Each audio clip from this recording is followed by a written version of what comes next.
Welcome to Defending Digital. I'm Chad Warner. Today I'd like to share with you lessons from the BSides Greenville 2019 Security Conference. I attended BSides Greenville 2019 on March 30. BSides conferences are information security conferences held around the world. Although the conferences are for professionals in cybersecurity or other areas of IT, or people who are working towards such a career, I noted several lessons that are relevant to the average person. So I'd like to share with you notes that I took on 4 of the talks and how they apply to you. The first talk was titled The New Age of Ransomware. Cybercriminals Adopt Nation-State Techniques. Alan Liska of Recorded Future shared stats about ransomware. That's malware that encrypts your files so that you can't access them and holds them for ransom. He shared these ways to defend against ransomware. 1. Use two-factor authentication. 2. Keep your software updated. Install updates as soon as they're available. 3. Don't use administrator accounts for regular use. Use standard user accounts with fewer permissions. Practice the least privilege principle. Give users only as much access and capability as they truly need to limit the damage that they can do, either deliberately or accidentally. 4. Disable unnecessary remote access services and software. 5. Disable Adobe Flash. 6. Don't back up to a device on the same network. Back up to a device on a different network, or keep the backup device offline when it's not in use. The next talk was titled Password Managers, A Tale of Secrets Lost. David Branscombe of Microsoft shared research into how several popular password managers keep passwords, and sometimes even master passwords, in memory, even when the password manager is locked. His testing was in Windows with the installed application versions of password managers, not the browser extensions or any testing with other operating systems like Mac OS or Linux. He explained that a bad actor would need access to your account's memory to steal passwords, meaning they would need to have either remote access, such as malware running in your account, or physical access, such as using your computer when you walk away. Branscombe shared this advice. 1. Don't stop using a password manager. The benefits of security still outweigh the cons. 2. Use two-factor authentication on your password manager, as well as all the accounts that it contains.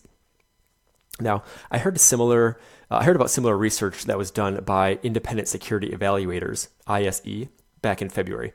And the consensus is that this isn't a cause for alarm and that you should continue to use your password manager because it's better than using simple passwords or reusing passwords, which is what people tend to do when they're not using a password manager.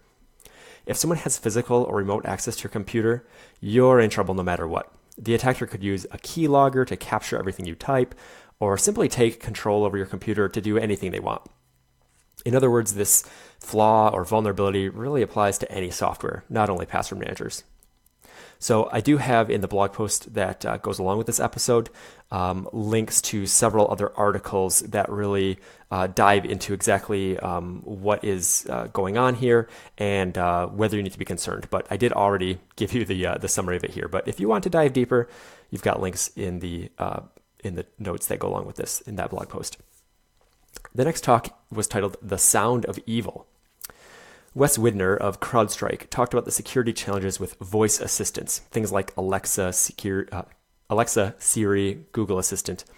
He said that these devices themselves are generally secure, but the problem is that they open you up to certain attacks. He said the commercially available voice assistants from Apple, which would be things like Siri and HomePod, and from Google, like Google Assistant and Google Home, are about equal in terms of security and privacy. He walked through several challenges that are related to voice assistants. One is voice identification and authorization. Because voice assistants don't recognize individuals, they make assumptions about who's speaking based on the pitch of the voice of their known owners.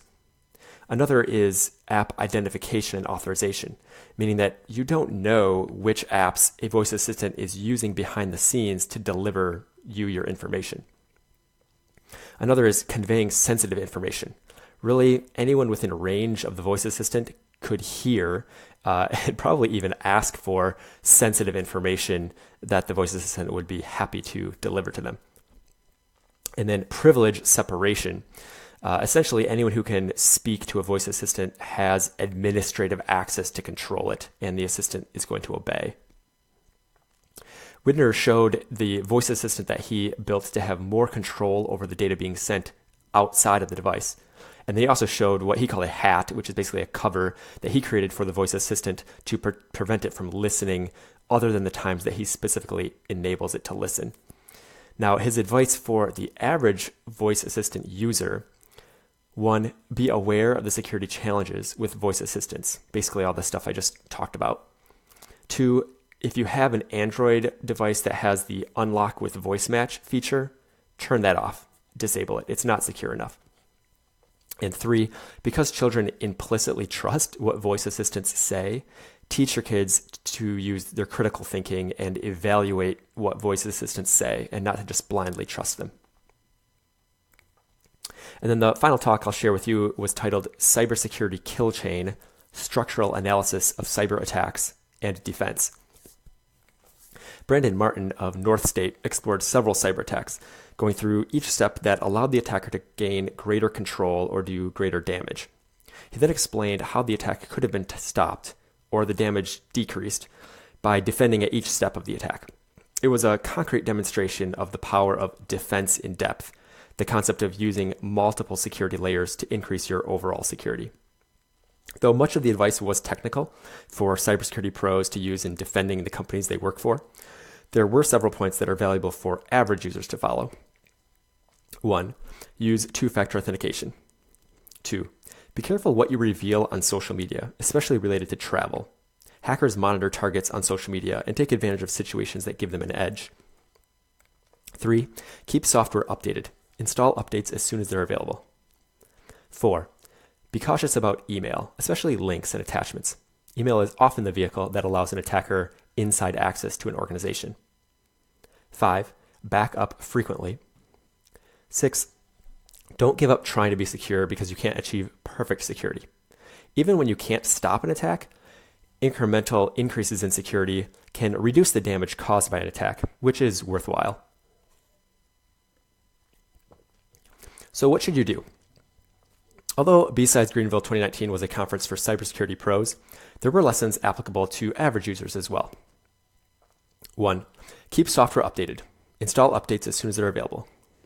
2, use a password manager. 3, use two-factor authentication on your password manager and on all the accounts it contains. 4, back up frequently.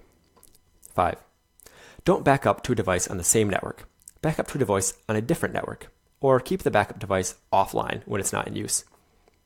6, be cautious about email, especially links and attachments. Email is often the vehicle that allows an attacker to get inside access. 7, be careful what you reveal on social media, especially related to travel. Hackers monitor targets on social media and take advantage of situations that give them an edge. 8, disable unnecessary remote access services and software. 9, disable Adobe Flash.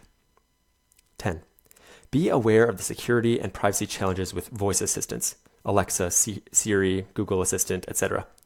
Consider those challenges before you buy, enable, or use a voice assistant. 11, because children implicitly trust what voice assistants say, teach your kids to use critical thinking and evaluate what voice assistants say rather than blindly trusting them. Finally, 12, and this really is great advice in general, don't give up trying to be secure because you can't achieve perfect security. Even when you can't stop an attack, those incremental increases in security can reduce the damage caused by an attack, which is worthwhile. You can find the full blog post that goes along with this episode at defendingdigital.com, as well as many other posts on digital security and privacy.